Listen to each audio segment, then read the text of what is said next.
Hello.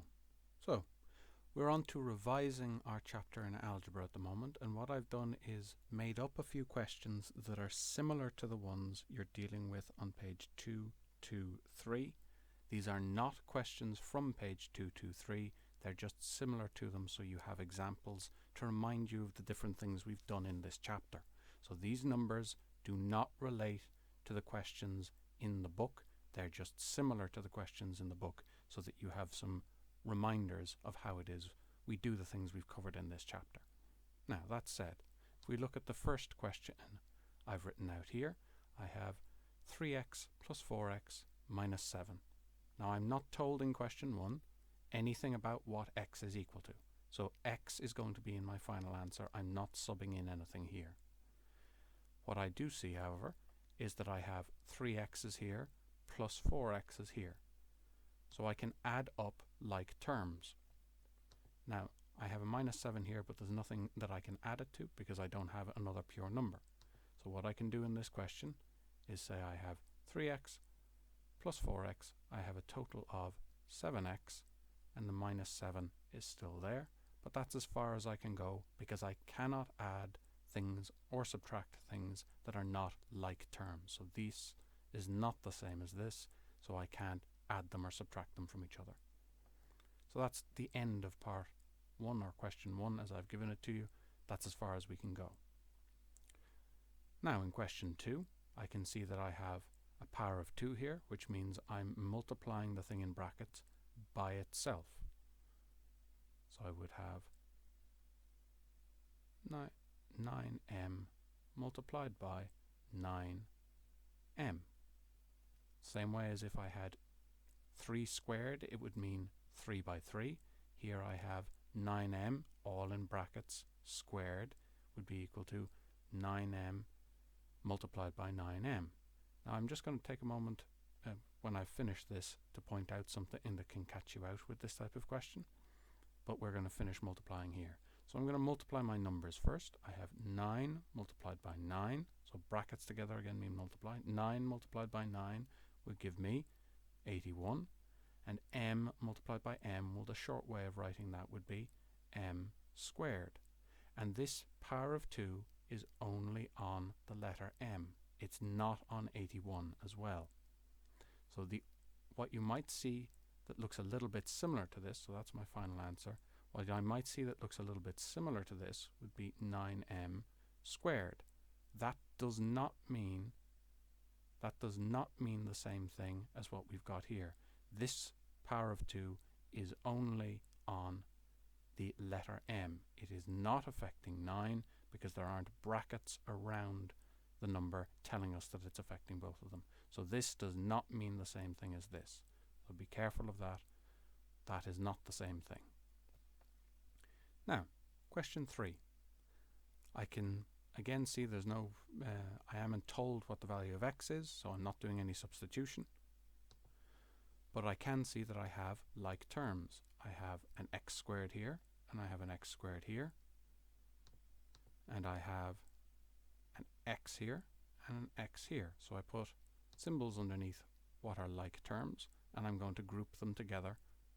So equals 4x squared minus 9x squared minus 5x plus 3x. And by gathering those terms together, I now have my x squared stuff together and my x stuff together. It makes it less likely that I'm going to make an error.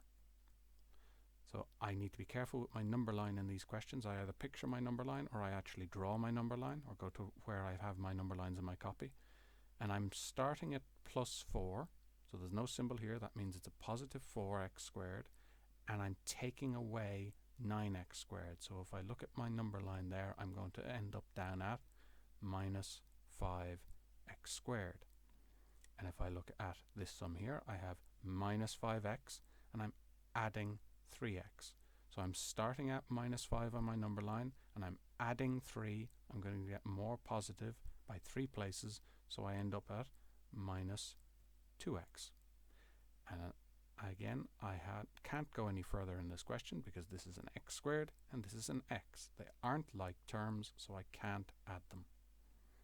And that's as far as we go for question 3.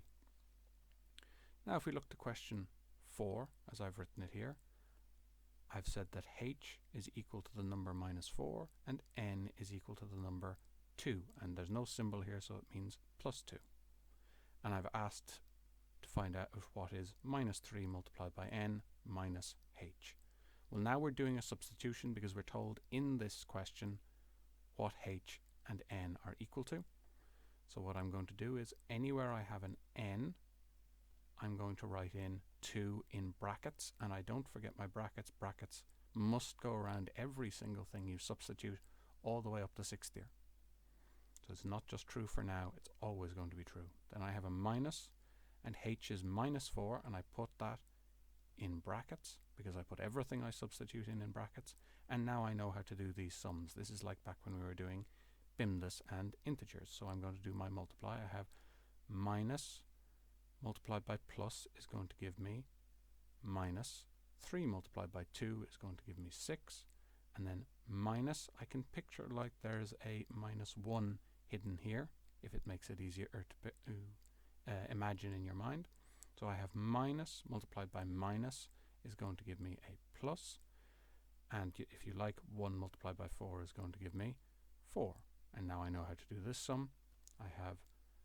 I start at minus 6 on my number line, and I get more positive. I'm adding 4. So minus 6 and add 4, I end up at minus 2. And that's as far as I can go. That's my final answer.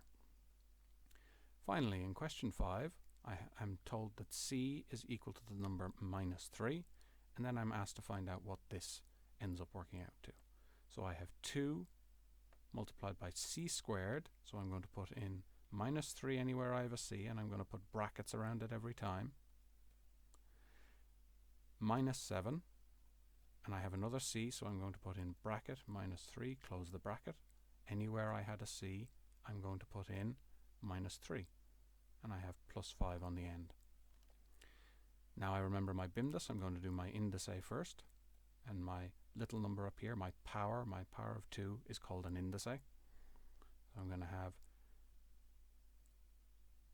minus 3 squared is going to be minus 3 multiplied by minus 3. So minus by minus is going to give me plus, 3 by 3 is going to give me 9. And then I have minus 7 by minus 3 plus 5. Plus 5 even.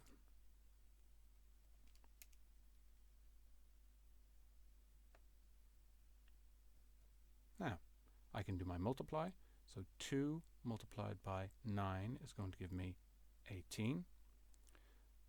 Minus 7 by minus 3, minus is going to give me plus. 7 multiplied by 3 is going to give me 21, and I have plus 5 on the end. Now I'm going to add up my first two numbers here. So I'm going to have 18 plus 21 is going to be 39 plus 5, and now I can add up my final two numbers. 39 plus 5 is 44, and that's as far as I can go. So that's all of the skills, or most of the skills, that we have practiced in this chapter, and it's just a reminder for you to help with the revision questions.